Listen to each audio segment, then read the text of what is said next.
Kong Dan Fernandez put the paper he was holding on the table and told me, ito ang sasabihin mong statement na ito.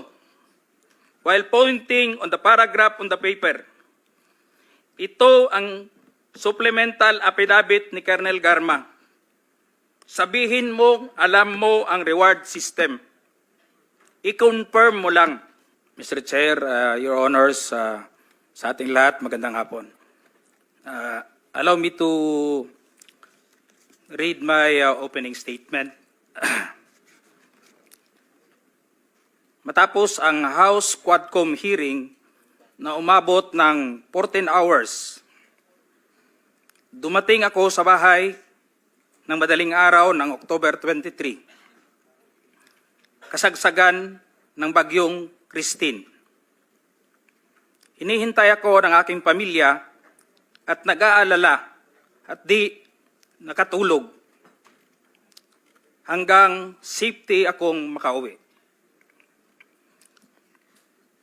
Dala-dala ko ang masamang karanasan at hinanakit sa pangyayari,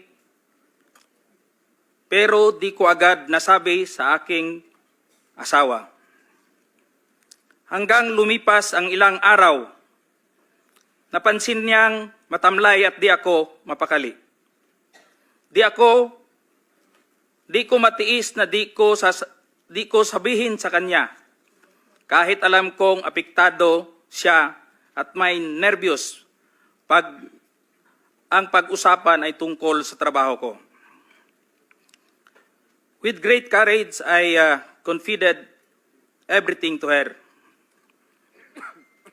Kahit ito ay malaking problema, and it will affect us, and it will change on our normal and simple life.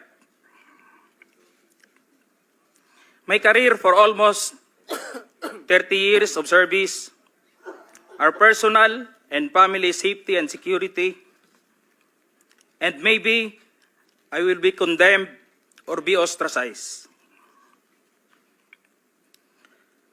My wife hugged me and started to cry and asked me why. I told her patagal na tayong nagsusumikap and we have to be strong and survive together. Mauna ni ang panahon nga magpakabanata means makialam. Lisod maging witness rata o maging innocent bystander. Maangol gyapon ta o maging casualty tayo. Gipasabot nako sa iya ha. I have to explain to her, kailangan naay mo barog sa kamatuoran. There must be someone to rise up to the occasion. I told her that I have the moral obligation and a call of duty to uphold as police officer. In the eyes of God and in the soul of man, I have to say this, even God was betrayed 3 times. But this time, I have to say this, I don't want to betray our beloved country, our fellow Filipinos, and to God Almighty. I don't want to discredit the men and women of the Philippine National Police, the institution where I belong. I don't want to destroy my beloved alma mater, the Philippine National Police Academy, who molded me with moral values to speak for the truth that I owe, and it's time to give it back, the honor and respect. Your Honor, allow me to read my affidavit. Good. Sige. David, Yes, Your Honor. sige, also submit a copy to us. Sige, Yes, Your sige. Honor. Mahaba po yan? Ilang pages pa yan? Saglit lang ho, Your Sige, Honor. go ahead. Okay. Allow me to read, Your Honors, my affidavit. I, Police Colonel Hector U. Grijaldo, 3rd Level Officer, presently assigned at Personal Holding Administrative Unit, Camp Crame, Quezon City, after duly sworn to, under oath and in accordance with law, do hereby depose and states that I have been dedicated to public service for almost 30 years, and since I took my oath as cadet on June 1, 1995. On October 16, 2024, I was again invited as a resource person in the 9th Joint Public Hearing of Committees on Dangerous Drug, Public Order, Safety and Human Rights, and Public Accounts of the House of Representatives scheduled on October 22, 2024 at 9:30 a.m. I, together with other invited PNP personnel, attended said joint hearing in the House of Representatives. After I answered questions related to extrajudicial killings and the reward system, I was approached by a security personnel while I was seated in one of the witnesses during the hearing. The said person told me that I was summoned by Congressman Dan Fernandez. I went out of the room with the security personnel. When we were outside, he told me to go to the left corridor and proceed straight to the end room. While walking, I saw other witnesses who were standing in the corridor, including my classmate, Major Portalesa and Captain Anova, who was wearing a PNP uniform, and the latter acknowledged me by saluting. When I entered the room, I saw 2 lawyers of Police Colonel Garma standing inside the room. One of the lawyers approached me and then asked me what we are going to talk about. I said, I do not know. After a while, Kong Dan Fernandez entered the room and he asked me to sit beside him on his right side. And then Kong Abante entered the room, sat far end of the chair on the right. One of the lawyers of Police Karma stood near at my back. Kong Dan Fernandez put the paper he was holding on the table and told me, ito ang sasabihin mong statement na ito, while pointing on the paragraph on the paper. Ito ang supplemental affidavit ni Colonel Garma. Sabihin mo, alam mo ang reward system. I-confirm mo lang. Kong Dan told me to read the said affidavit. However, I asked the copy of affidavit he was showing to me to read it. He did not give it to me. The lawyer of Police Colonel Garma said, ikaw lang ang pwedeng magsabi niyan, sabi ni Colonel Garma. I was puzzled and I asked myself, why me? I respectfully told him that I cannot confirm. They are saying as I have not read the affidavit. We went silent for a while. And then Kong Dan Fernandez said, while holding the affidavit, saan ka pwede? Dito, noong 1999, about DDS, alam mo to, pulis ka na sa Davao nito.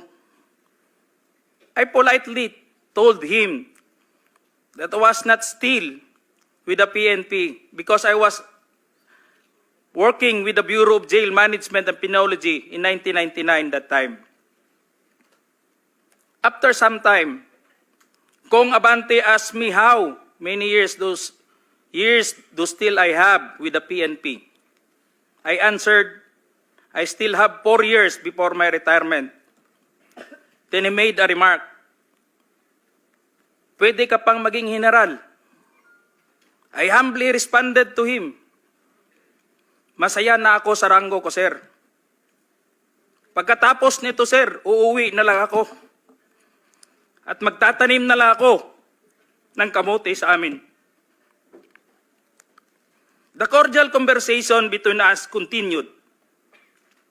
And I felt that they wanted me to convince me to do what they wanted me to do. Then Kong Abante asked me where I serve as a chief of police, to which I answered, Mandaluyong City Police Station, sir. Kong Abante then persuaded me by saying, ikaw naman, Colonel, ganito na lang, alangan namang walang insidente o pangyayari sa panahon na yon. I answered, and I served as a COP in Mandaluyong during the COVID-19 pandemic, and there were less crime committed. And we did not receive any reward from anyone. I added that we only received funds, additional MOA or support fund from the Peace and Order Fund of the LGU. I then respectfully told Kong Dan Fernandez that anybody can debunk my statement if I confirm the testimony of Colonel Garma about the DDS in 1999, since I was not a member of PNP at the time. And I have no personal knowledge as to the reward system. Additionally, I said, the work of the policeman are noble and requires great sacrifice, even without the reward or award.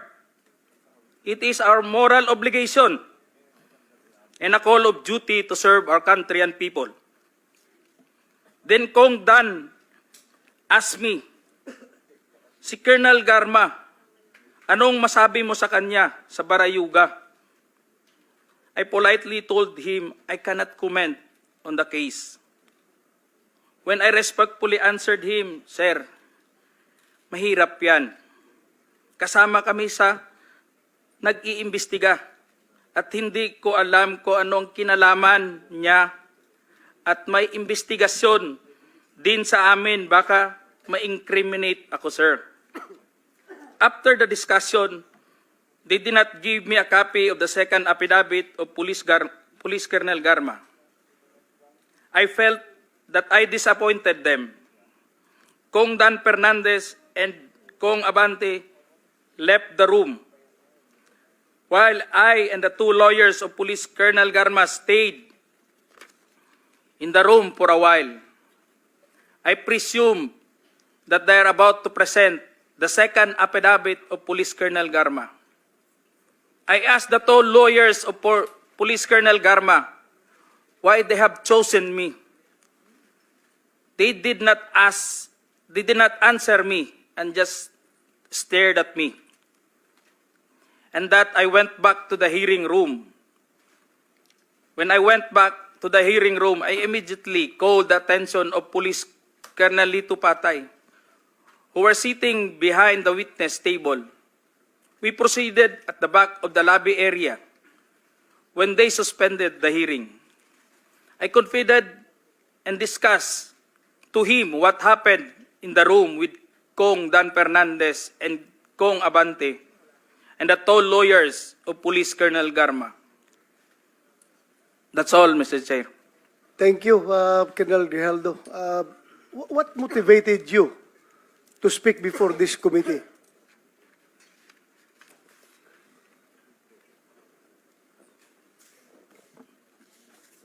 The time, Your Honor,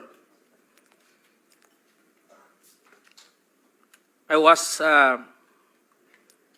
insulted and it is very offensive. And I think it is inappropriate for anyone to act like that. Meaning, you feel that you are being coached to make that statement?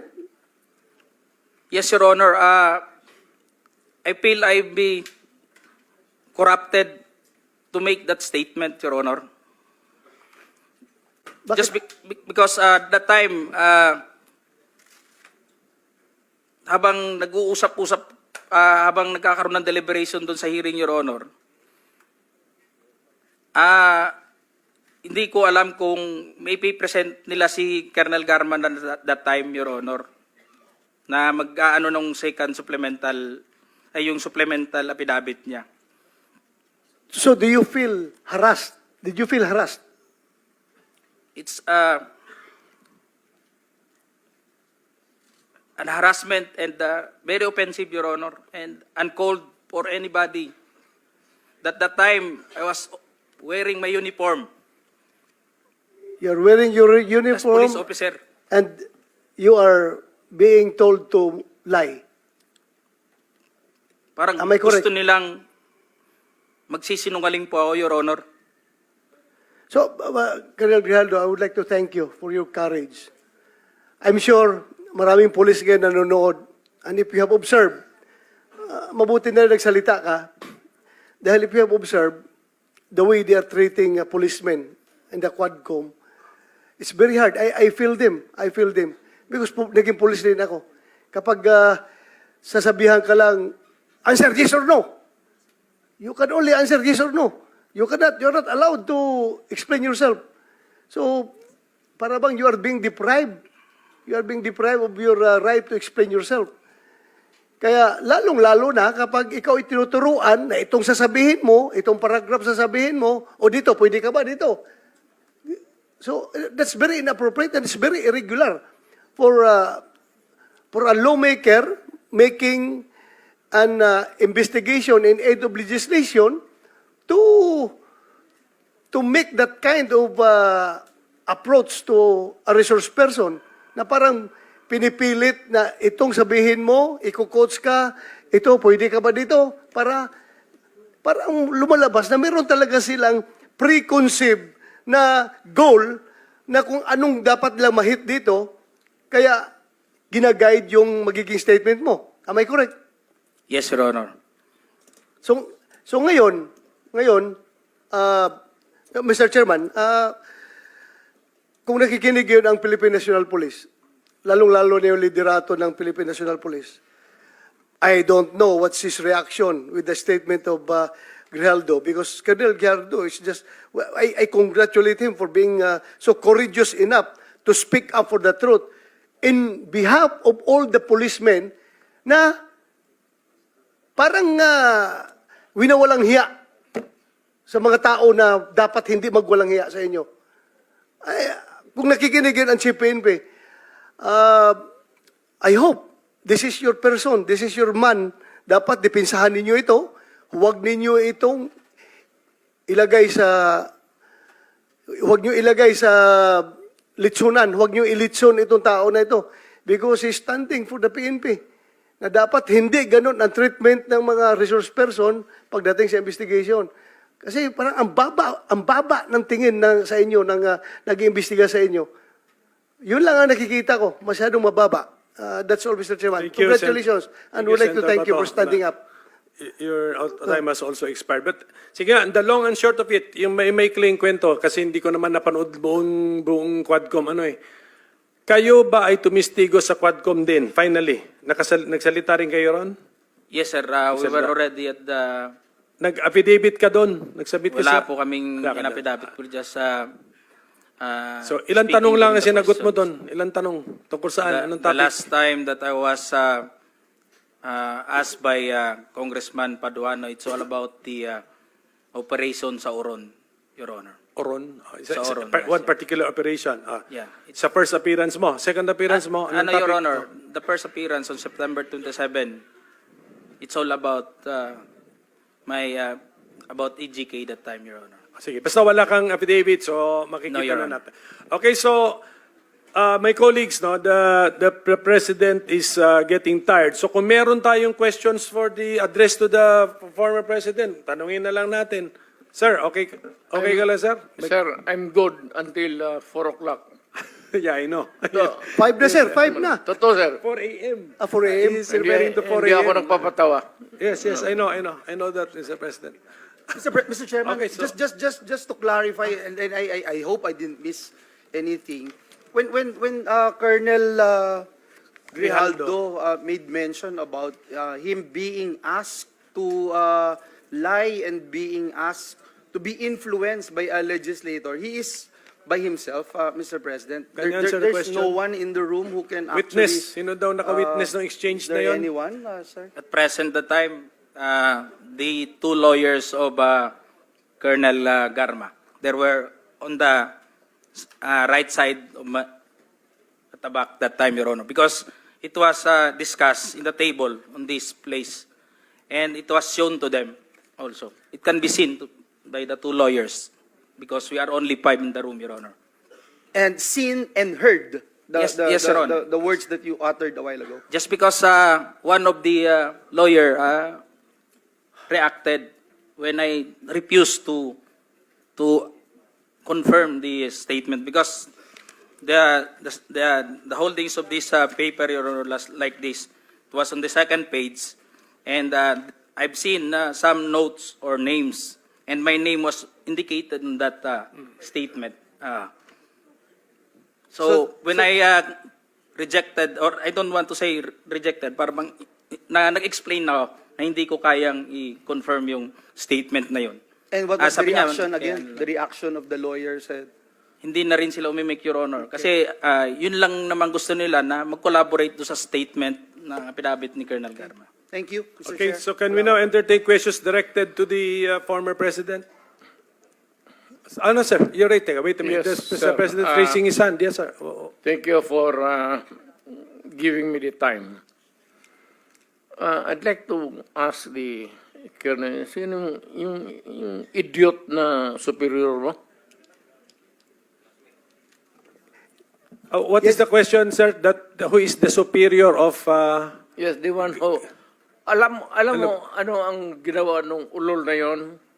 Subornation of perjury. That is a crime. Tingnan mo sa revised penal code.